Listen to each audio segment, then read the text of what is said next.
Saludos cordiales a todos. Bienvenidos. Les habla Juan Miguel Angarita. Hoy continuaremos con el ciclo de capacitaciones en Derecho Penal dirigida a criminalistas en nuestro día 2. Bueno, buenas tardes para todos. Un cordial saludo a todo el equipo de trabajo, a todos los amigos, colegas, compañeros de estudio, psicólogos, estudiantes de derecho, estudiantes de criminalística, criminalistas del grupo de investigaciones especializado. Tenemos una diversidad de asistentes en estas charlas. Afortunadamente ha sido maravillosa la atención de la convocatoria por parte de todas las personas que asistieron el día de ayer y que hoy con bastante interés quisieron seguir asistiendo a este conversatorio. Repito, es un conversatorio para la capacitación de personas que son abogados, que no son abogados, cualquier persona que quiera aprender un poco de derecho penal, conocer un poco la estructura del derecho penal, puede estar en estas conferencias que son desarrolladas en un lenguaje, digamos, lo más común, lo más ordinario, lo más comprensible para cualquier persona que esté interesada desde su casa salir una horita de la monotonía y tratar este tipo de temáticas. Les agradezco mucho por su asistencia y pues como el tiempo es bastante limitado, pues ustedes lo pudieron percibir el día de ayer, la limitación del tiempo es bastante. Vamos a iniciar hoy con nuestra charla. El día de ayer hicimos una pequeña introducción a lo que estamos trabajando en esta actividad y el tema en el que quedamos fue en el concepto del delito. Decíamos ayer que cuando hablábamos del concepto del delito no estábamos hablando de cualquier clase de comportamiento humano, no estamos hablando de cualquier clase de conducta, sino estamos hablando de una conducta que se encuentra descrita en la ley y que tiene unas características esencialísimas sin las cuales el delito no puede considerarse como tal. Estas características esencialísimas del delito son inherentes a su existencia, de tal manera que en el evento de que falte una sola de las características que están descritas en esta diapositiva, estamos en presencia de cualquier clase de conducta humana, pero no estamos en presencia de un delito. O sea, podremos estar en presencia de una conducta abiertamente inmoral, grotescamente inmoral, grotescamente contraria a la ética, contraria a las buenas costumbres, pero si esa conducta no tiene las tres características esenciales puestas ahí en la diapositiva en amarillo, esa conducta no es delictiva. Y ese es el primer mensaje que yo les quiero transmitir el día de hoy a efectos de introducir nuestra charla, nuestro estudio del día de hoy. El delito es una conducta humana que tiene tres características esenciales. Es una conducta típica, es una conducta antijurídica y es una conducta culpable. En lo que viene de la charla, vamos a desarrollar estos conceptos que tenemos ahí, repito, sin los cuales no estamos en presencia de un delito. ¿Qué concepto vamos a desarrollar el día de hoy? El concepto de conducta humana. Conducta humana relevante para el derecho y específicamente relevante para el derecho penal. Vamos a iniciar de la siguiente manera. Bueno, estas fueron las pausas activas del día de ayer. Espero que hayan podido disfrutar la película de los fantasmas de Goya, una película excelente. La vi cuando estaba haciendo mi especialización en Derecho Penal en la Universidad Santo Tomás. Un cordial saludo a bastantes amigos de la Universidad Santo Tomás que asistieron a esta convocatoria, también especialistas en Derecho Penal, y espero que sus aportes a través del chat sean lo más complementarios y lo más claros posibles para que toda la gente los pueda entender. Bueno, vamos a hablar hoy del concepto de conducta. La conducta es un elemento ontológico determinante del delito. Cuando hacemos referencia a que es un elemento ontológico, estamos haciendo referencia a que es el elemento físico del delito, es el elemento material del delito. Es el elemento palpable, es el elemento perceptible del delito. ¿Perceptible a través de qué? A través de los sentidos, a través del olfato, a través del tacto, a través del oído, a través de la vista, a través de los sentidos. Se preguntarán muchos, ay doctor, pero ¿es perceptible a través del sexto sentido? No, el sexto sentido no, o sea, a través de la imaginación no. Es ese elemento material perceptible a través de los órganos de los sentidos, no de la intuición, no de la imaginación, porque la conducta importante para el derecho penal es aquella conducta que materialmente se puede verificar. Es por eso que para empezar el análisis de la conducta vamos a ver las siguientes imágenes que traen a colación esa perceptibilidad del delito. Lo primero que tengo que preguntarle a mis compañeros de estudio es, ¿qué vemos acá? Pues algunas personas dirán que estamos viendo a los personajes de una serie de Netflix que se llama La Casa de Papel. Está muy de moda por estos días. Estamos presenciando la 4ª temporada de La Casa de Papel. Ha sido un éxito, la recomiendo.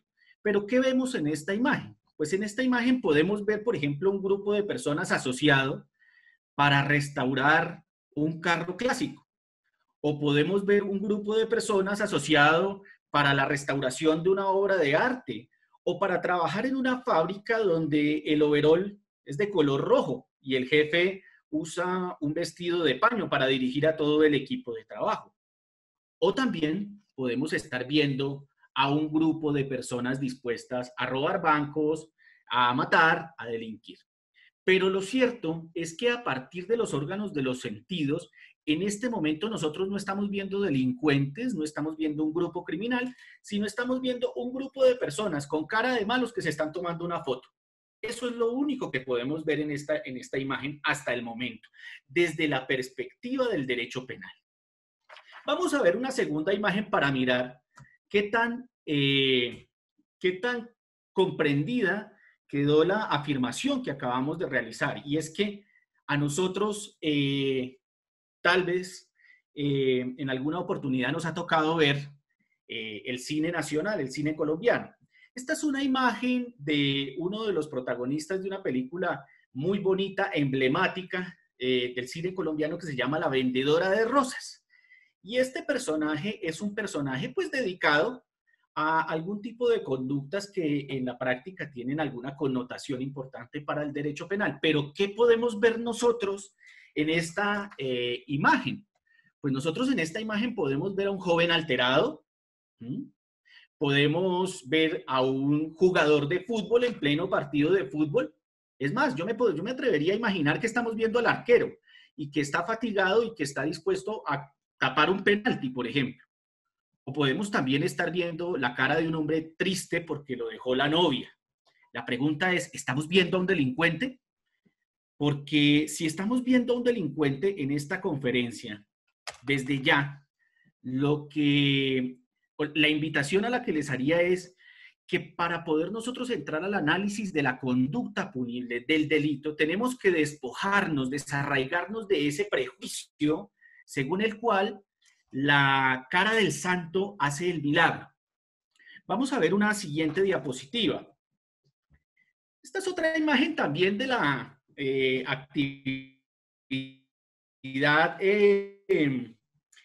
televisiva nacional. Esta es una serie con la que muchos crecimos. De hecho, aquí en esta reunión habrán amigos míos que la vieron con bastante ojo crítico y inclusive alcanzaban a hablar como los personajes de esta serie.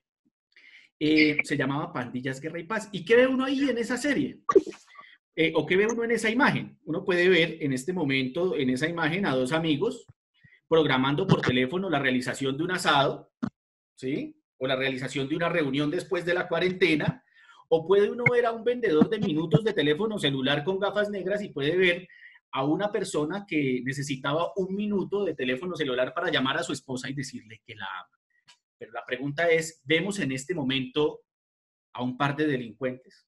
Si la respuesta para usted es sí, pues el objetivo de esta charla, o de la charla del día de hoy, es que usted comprenda que para usted puede que sí, Pero para el derecho penal no. Para el derecho penal no. Porque lo importante para el derecho penal no es la cara de la persona. Lo importante para el derecho penal no es la condición social de la persona. Lo importante para el derecho penal no es la forma como la persona exterioriza su conducta, la forma como exterioriza sus sentimientos, sino la forma como la persona se comporta. Y esa forma como la persona se comporta es el concepto de conducta. Vamos a pasar a una siguiente diapositiva que me parece importante analizar.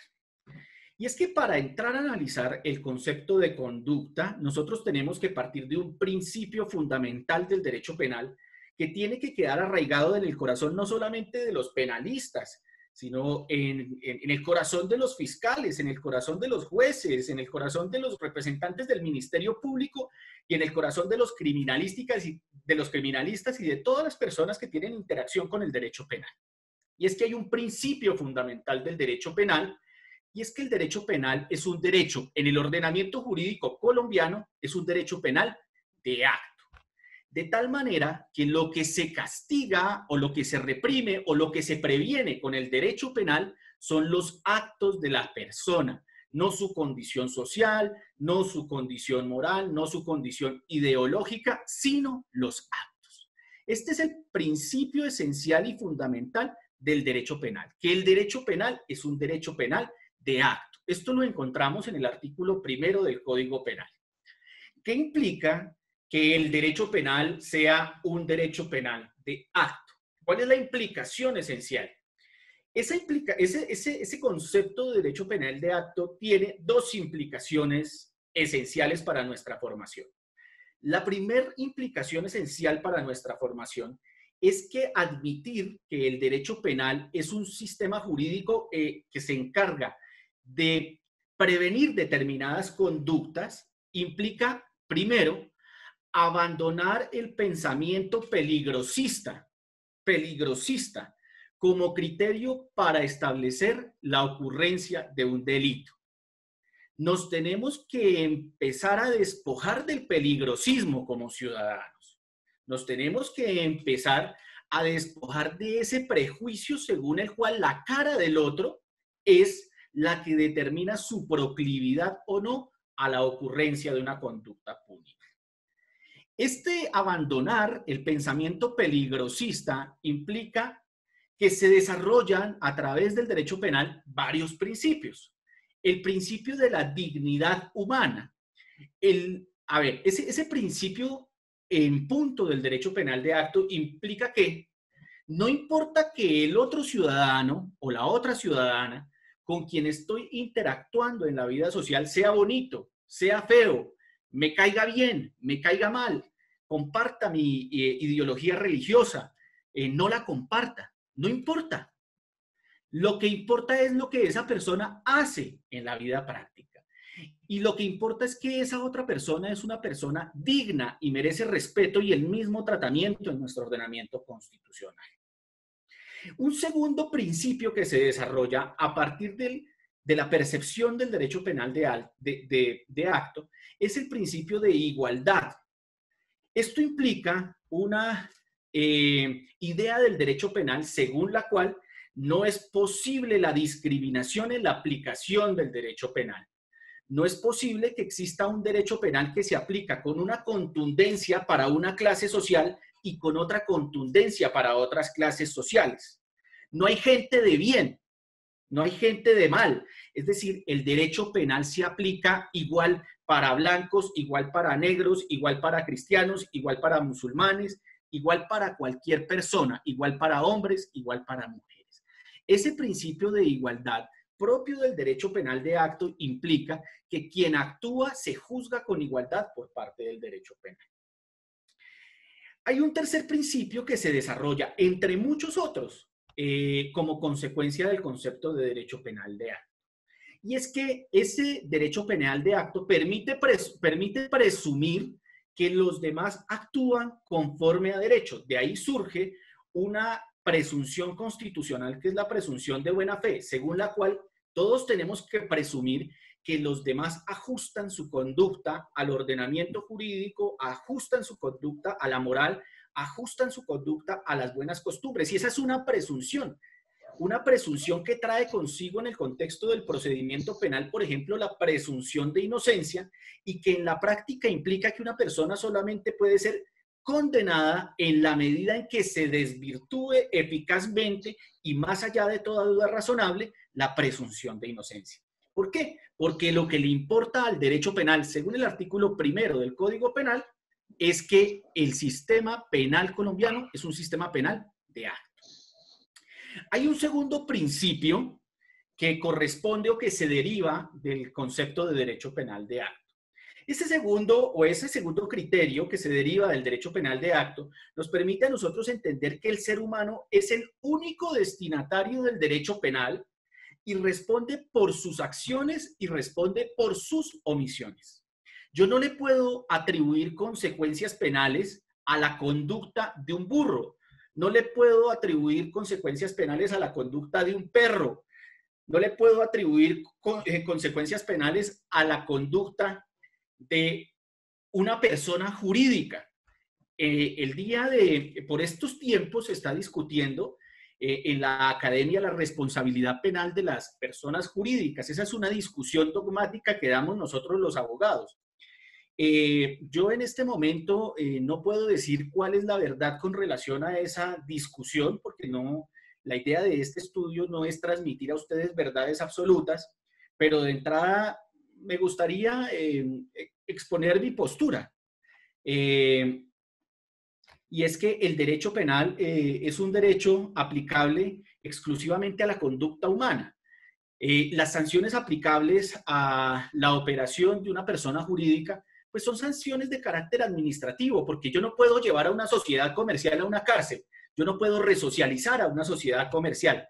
Es más, las cárceles no están hechas para llevar allá sociedades accionarias o sociedades colectivas.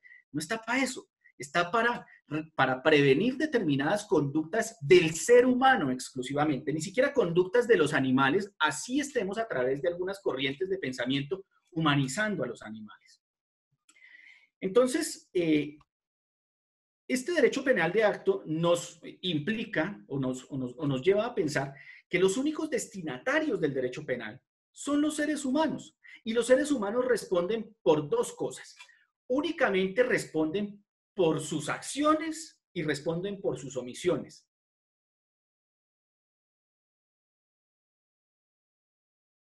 ¿Esto qué implica? Que los seres humanos no responden por sus pensamientos, por pecaminosos o desviados que esos pensamientos sean.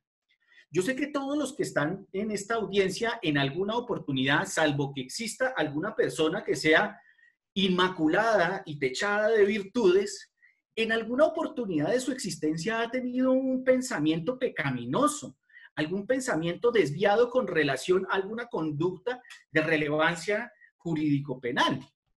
Cuando uno era niño, por ejemplo, en alguna oportunidad tuvo la osadía de tomar para sí las vueltas de un mandado en la tienda. Eso es hurto, eso es apropiarse de una cosa mueble ajena o abuso de confianza, según lo que mis compañeros penalistas quieran afirmar con relación a esa conducta. No hay una sola persona que no haya tenido un pensamiento desviado y pecaminoso relevante jurídico penalmente. Pero esos pensamientos no lo convierten a uno responsable penalmente, porque repito, las personas no respondemos penalmente por lo que pensamos, sino respondemos por lo que hacemos materialmente perceptible a través de los sentidos o por lo que no hacemos, que también es materialmente perceptible a través de los sentidos. La persona tampoco responde, según el derecho penal de acto, por su simpatía ideológica con determinadas formas de vida o determinadas ideas contrarias a la moral, a las buenas costumbres o al derecho.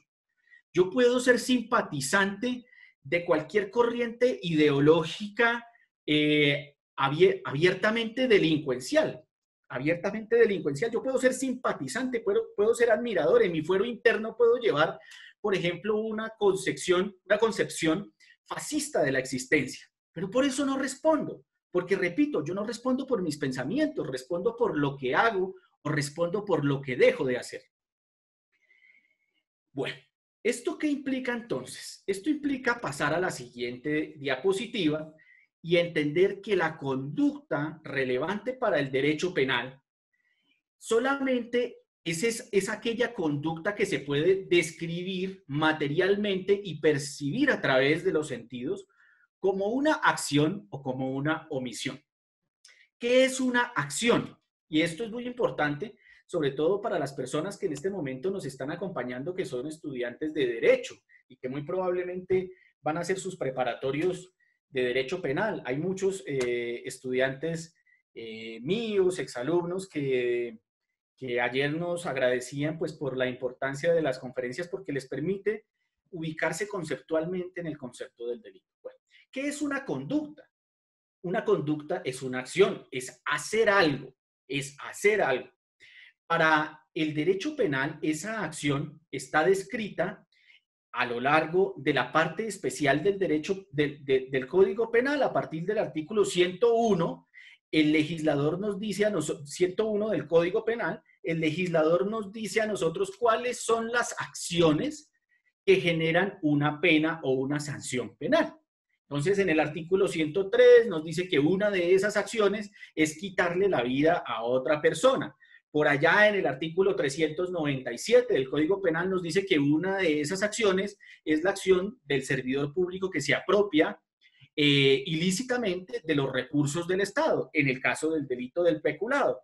O, por ejemplo, la acción de aquella persona que en el marco de los delitos sexuales accede carnalmente a otra sin pedir su consentimiento.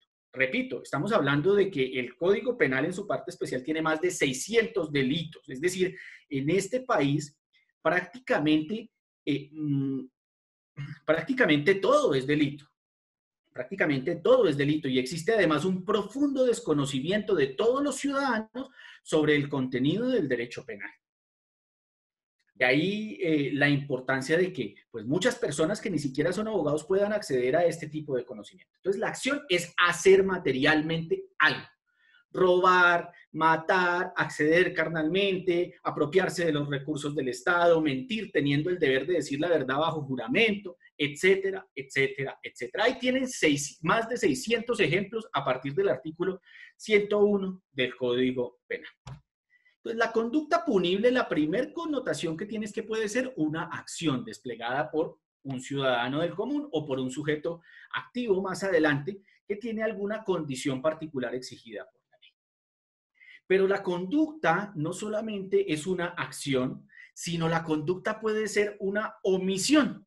Yo puedo cometer un delito no haciendo absolutamente nada. No haciendo absolutamente nada. Entonces decimos que la conducta es una acción o una omisión y respondo por omisión cuando yo no hago nada teniendo el deber de hacer algo. Repito, cuando yo no hago nada teniendo el deber de hacer algo. Obviamente yo no respondo por omisión cuando yo no hago nada no teniendo el deber de hacer algo. Repito, respondo por omisión cuando no hago nada teniendo el deber de hacer algo.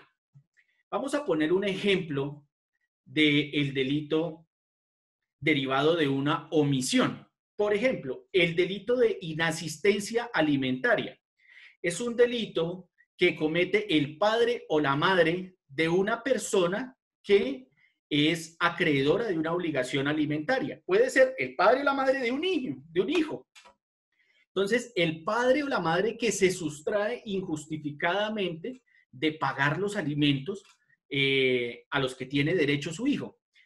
Desde el punto de vista de la acción, ¿qué es lo que está haciendo ese padre o qué es lo que está haciendo esa madre que incurre en el delito de inasistencia alimentaria? Pues no está haciendo nada. ¿Está cometiendo el delito por vía de qué? ¿Por vía de acción? No, está cometiendo el delito por vía de omisión. No está haciendo nada.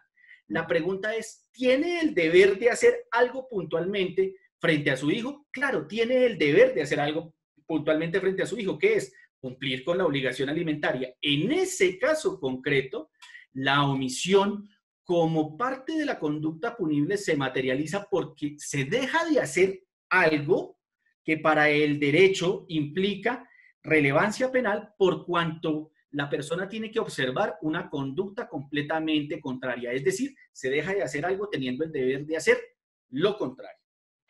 La omisión, a su vez, se divide en dos clases de omisión.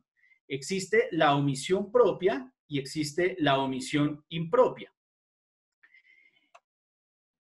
La omisión propia tiene una característica fundamental y esto es importante no solamente para nosotros los penalistas, sino es importante para los criminalistas, porque es que la omisión se puede ver de dos maneras en la norma penal. La omisión propia consiste en la inobservancia de un deber expresamente impuesto por la ley penal. La inobservancia de un deber expresamente impuesto por la ley penal. El ejemplo clásico de esa inobservancia de un deber expresamente impuesto por la ley penal es la omisión de socorro. Pensemos en un caso concreto. Van por la calle dos ciudadanos. Uno de esos dos ciudadanos es médico, además es cardiólogo, y el otro ciudadano es hipertenso y le da un infarto. Y le da un infarto al frente del médico cardiólogo. Y el médico cardiólogo dice, yo no hago nada, yo no me meto ahí, esto a mí no me importa. Y se queda mirando cómo la otra persona fallece. La pregunta es, ¿responde o no responde penalmente? Y la respuesta es, responde penalmente. ¿Responde por qué? Porque omitió teniendo el deber de salvamento sobre la persona que en ese momento padeció el infarto. Explícitamente responde porque existe un tipo penal o un delito en la parte especial del Código Penal que se llama omisión de socorro, según la cual quien teniendo la posibilidad de salvarle la vida a otra persona y no lo hiciere, como en ese caso concreto ese cardiólogo podía eventualmente salvarle la vida a esa persona y no lo hizo, responde penalmente por la muerte de esa persona. Omisión de socorro. Y esa es una forma de omisión propia. ¿Por qué? Porque la ley expresamente está incorporando en el tipo penal, en la descripción del delito, está incorporando el deber que la persona debe cumplir y que debe evitar omitir. Existe una segunda clase de omisión que es la omisión impropia y es la contrapartida de la omisión propia. En la omisión impropia, también conocida como el delito de comisión por omisión, lo que ocurre es la inobservancia de un deber tácitamente. Ocurre la inobservancia de un deber tácitamente impuesto por la ley penal. Y es que la ley penal nos puede a nosotros atribuir deberes de manera expresa o de manera tácita. De manera expresa, como lo decíamos ahorita en el ejemplo de la omisión de socorro, o podemos poner otro ejemplo, el de la omisión de agente retenedor y recaudador. La persona que recauda impuestos y tiene la obligación de pagar y de reportar esos impuestos a la Dirección de Impuestos y de Aduanas Nacionales y no lo hace, ahí estamos hablando de un delito de omisión propia. Pero existen delitos en los que ese deber no se desarrolla de manera expresa, sino se desarrolla de manera tácita en la ley. Como por ejemplo en el delito de homicidio. El delito de homicidio dice el que matare a otro incurrirá en prisión. La pregunta es, si yo materialmente omito evitar la muerte de otra persona, teniendo el deber de evitar la muerte, ¿incurro en la pena prevista en la ley? Y la respuesta es sí. Y la respuesta es sí, porque hay tipos penales o hay delitos en los cuales, repito, tácitamente la ley nos atribuye una obligación o una carga de evitar el resultado dañino previsto en la ley. Esta omisión impropia es más difícil de comprender y sobre todo para las personas que no son abogadas, pero para comprenderla podemos acceder a la siguiente diapositiva. Repito, estamos tratando de hacer lo más comprensible la conferencia para que personas que no manejan nuestro lenguaje pues lo puedan entender. Y es que en esta diapositiva lo que ponemos de presente es que en el contexto de la omisión impropia, es decir, cuando el deber está tácitamente previsto en la norma penal, ocurre el siguiente proceso. El primer proceso de la omisión impropia es que la gente omite, sin que la ley expresamente le diga que tiene el deber de actuar. La persona omite, no hace sin que la ley expresamente se lo diga, pero tácitamente se lo está diciendo. Y esta persona tiene a su cargo la protección en concreto de un bien jurídico, o se le ha encomendado la protección de una fuente de riesgo, o está en los supuestos del artículo 25 del Código Penal. Por esa razón, responde penalmente. Vamos a explicar esto con un ejemplo para que sea más comprensible. El padre se va con su bebé gateando a la piscina, pone el niño a gatear alrededor de la piscina, el padre se sienta en una silla y se dedica a hablar por WhatsApp. Al cabo de 4 o 5 minutos, recuerda que llevó a su hijo a ese lugar, recuerda que lo puso a gatear y no lo ve por ningún lado, cuando de un momento a otro ve un pequeño bultico flotando en la piscina. El niño se ahogó. La pregunta que yo les hago desde la perspectiva de la posición de garante y desde la perspectiva del concepto de omisión impropia es, ¿ese padre puntualmente mató a su hijo? Y la respuesta es la siguiente. Si nosotros dijéramos que el delito solamente es una acción, pues la respuesta sería no, porque ese padre no hizo absolutamente nada, puso a su hijo a gatear, y dejarlo gateando no es hacer algo puntualmente que le cause la muerte a su hijo. Entonces, en este caso, el delito se cometió por vía de omisión. ¿Pero por vía de omisión qué? Por vía de omisión impropia, porque en el delito de homicidio, donde la conducta es matar al otro, tácitamente el legislador nos está diciendo a nosotros que no debemos matar. Es una omisión impropia. Y en ese caso concreto, este padre que no hizo nada y que a su vez tenía a su cargo la protección en concreto de un bien jurídico. ¿Cuál era el bien jurídico que tenía a su cargo en ese momento? Pues la vida de su hijo. Pues descuidó a su hijo y como consecuencia de ese descuido le causó la muerte. Ese es el típico ejemplo de la omisión impropia. La ley no nos dice cuál es el deber que tenemos, nosotros lo tenemos que inferir.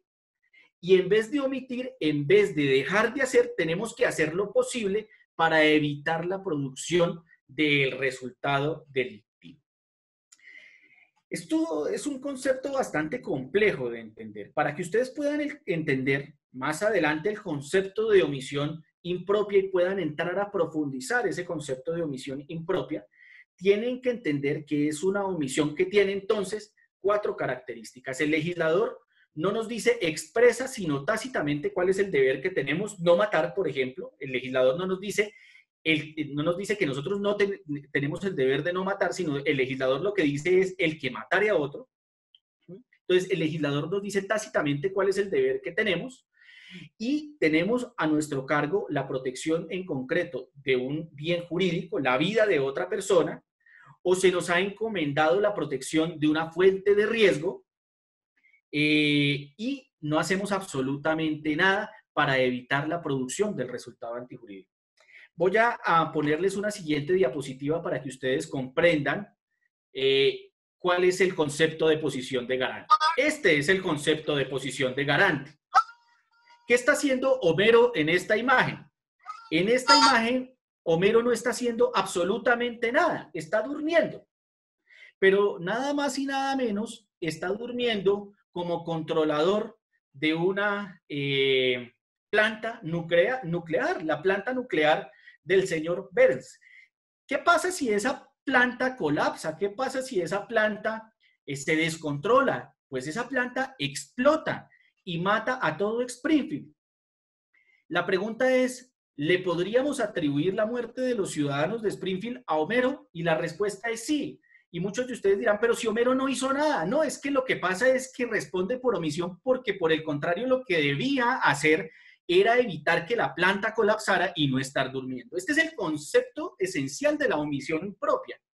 Porque la ley no le está diciendo a Homero expresamente que no debe matar, le está diciendo tácitamente que debe evitar la muerte de los demás y Homero no está haciendo absolutamente nada para evitar la muerte de los demás, habiendo asumido voluntariamente el control de una fuente de riesgo como lo es una planta nuclear. Si a alguno le quedó alguna inquietud con relación a los conceptos de omisión propia o con relación a los conceptos de omisión impropia, a través del chat nos puede dejar el teléfono, nos puede dejar sus datos, puede dejar las preguntas, también puede comunicarse conmigo a mis correos electrónicos y con el mayor gusto podemos entrar a profundizar estos conceptos.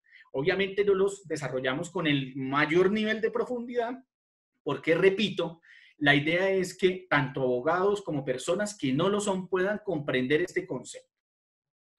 Retomemos. Estamos hablando del primer elemento del delito. Estamos hablando de la conducta. Entonces, lo primero que se requiere entender es que los ciudadanos respondemos penalmente por lo que hacemos y por lo que no hacemos, y aquello que no hacemos puede ser una omisión propia o una omisión impropia, como en el caso de Homero. Siguiente diapositiva. Bien.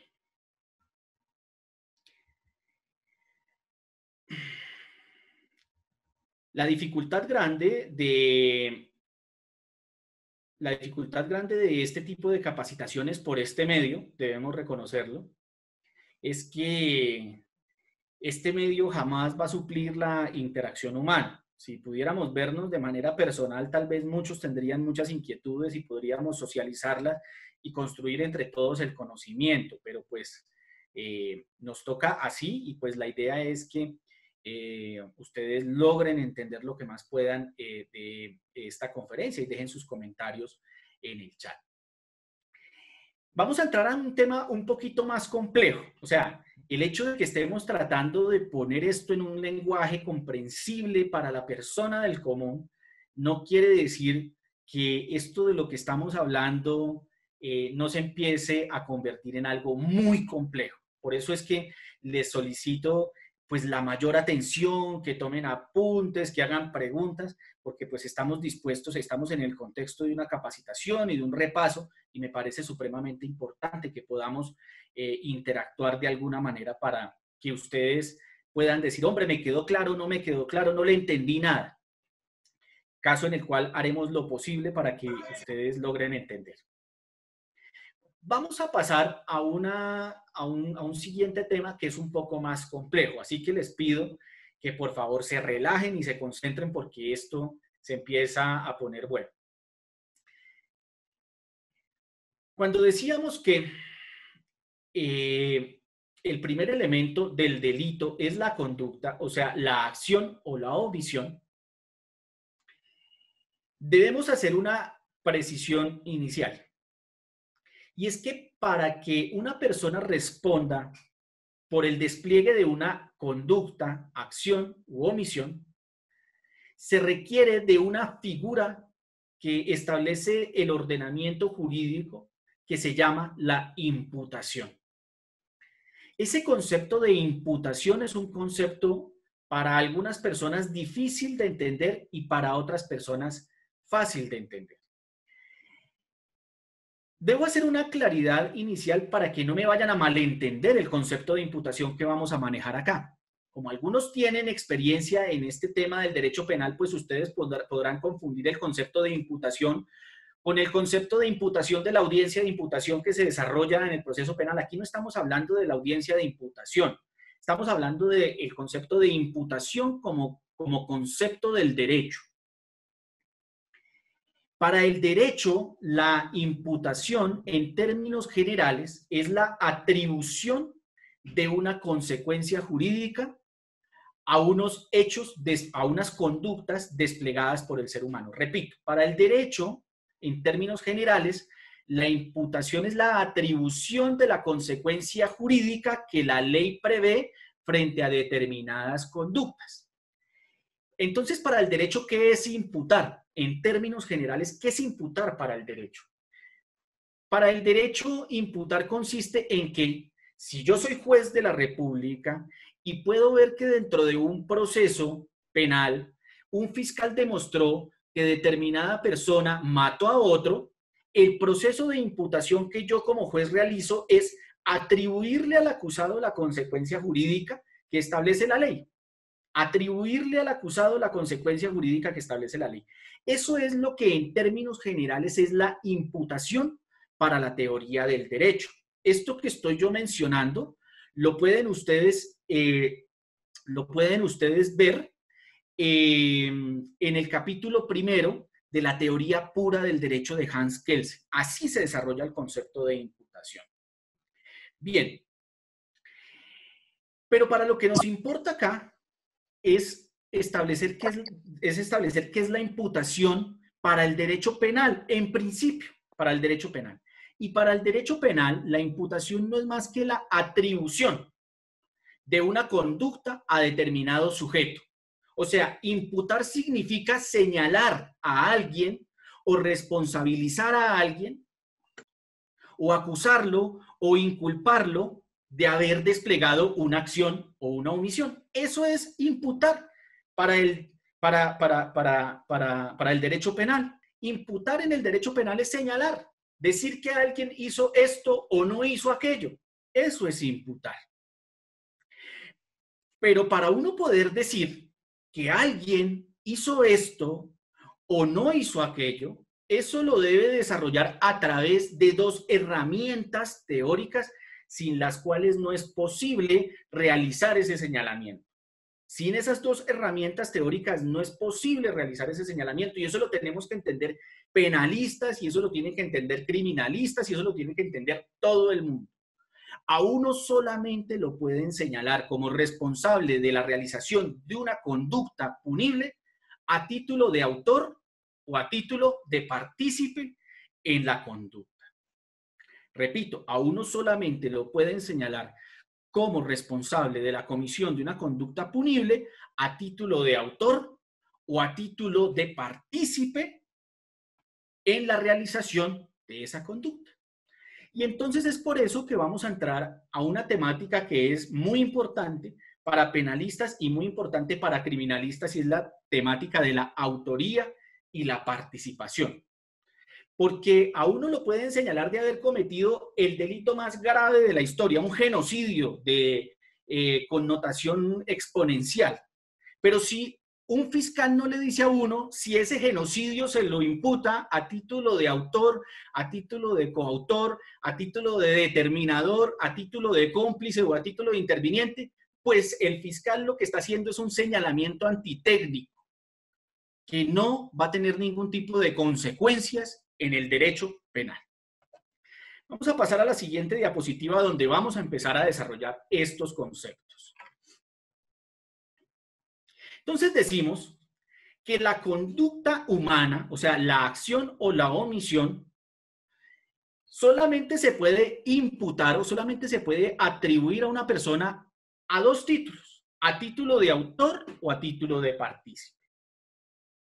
Hay un tercer título discutible que es la figura del interviniente, que hace parte de nuestra legislación penal. Ahorita damos la discusión con ese tema, pero lo que yo les quiero decir a ustedes es que existen varias formas de señalar a una persona como la titular de la responsabilidad penal frente a una conducta punible determinada. Esas herramientas que le permiten a una persona señalar que el otro hizo esto o no hizo aquello es la figura de la autoría o la participación. Y la figura de la autoría se desarrolla a través de tres figuras puntuales. A través de la autoría propiamente dicha, a través del concepto de autoría mediata y a través del concepto de coautoría. Esa coautoría se desarrolla a través, a su vez, de otras dos figuras dogmáticas, que es la coautoría propia y la coautoría impropia. Finalmente, tenemos que decir que la conducta humana, para que pueda ser atribuida a una persona como penalmente relevante, puede ser atribuida a título de autoría o a título de participación. Y la autoría se desarrolla a través de tres conceptos: el concepto de autor propiamente dicho, el concepto de autor mediato, el concepto de coautor, y la participación se desarrolla a través de los conceptos del determinador o del cómplice. Y existe una tercera figura que es la figura del interviniente. Bueno, ustedes dirán, oiga, esto se está poniendo muy pesado, muy complejo comprender estas figuras. Les voy a decir cuál es la utilidad para nosotros los penalistas. Pues para nosotros los penalistas La utilidad de estas figuras es que si un fiscal no nos dice si el cliente nuestro es autor o es partícipe de la conducta, puede que nuestro cliente haya desplegado la conducta, pero si no nos dice si fue autor o si fue partícipe de la conducta, pues no nos está diciendo cómo se la está atribuyendo y por esa misma razón no pueden condenar a nuestro cliente. Ahora, ¿qué utilidad práctica tiene esto para el criminalista? Para el criminalista puntualmente, para el investigador, para el perito, ¿qué utilidad práctica tiene esto? Pues resulta que la autoría o la participación está compuesta de una serie de hechos previstos en la ley sin cuya acreditación no es posible afirmar en unos alegatos de conclusión o en una sentencia que esta persona debe responder penalmente. Me explico, voy a poner el ejemplo más básico que se me venga en este momento a la cabeza.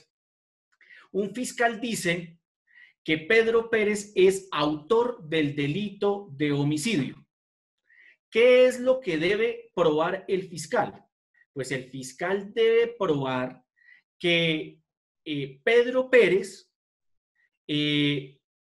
desplegó una conducta a través de la cual le quitó la vida a otra persona. Pero, ¿qué es lo más importante que debe probar el fiscal? Pues debe probar el fiscal cuál fue la acción puntualmente que permite a ese fiscal indicar que esta persona realizó por sí misma la conducta punida. Entonces el fiscal tiene que decir qué fue lo que hizo, cómo lo hizo, cuándo lo hizo, dónde lo hizo, y esa es la autoría que permite atribuirle la responsabilidad penal a esa persona puntualmente. Pensemos que Pedro Pérez está en el contexto no de la autoría, sino de la coautoría. La coautoría es cuando hay dos personas o más en la realización de una misma conducta. Hablemos del homicidio que se desarrolla por un grupo de dos personas y este homicidio se desarrolla uno manejando la moto y el otro disparando. Aquí estamos hablando de coautores. Pues, ¿qué es lo que tiene que hacer el fiscal para decir que estas personas son coautores del delito de homicidio? Pues tiene que decir que A manejaba la moto y que B accionó el arma con la cual mataron a C. Si el fiscal no dice cuál fue la acción desplegada por cada uno de los dos y no dice que estas acciones son imputables a título de coautoría, en la cual existió un plan criminal establecido por el conductor de la moto y por el que dispara el arma, que dividieron el trabajo en atención a la importancia del aporte, o sea, era tan importante en ese momento la conducción de la moto como el disparo del arma, y que ambas personas tenían el dominio funcional del hecho, y si el fiscal no prueba esos tres elementos esenciales de la coautoría, pues puede que estas personas hayan matado a C.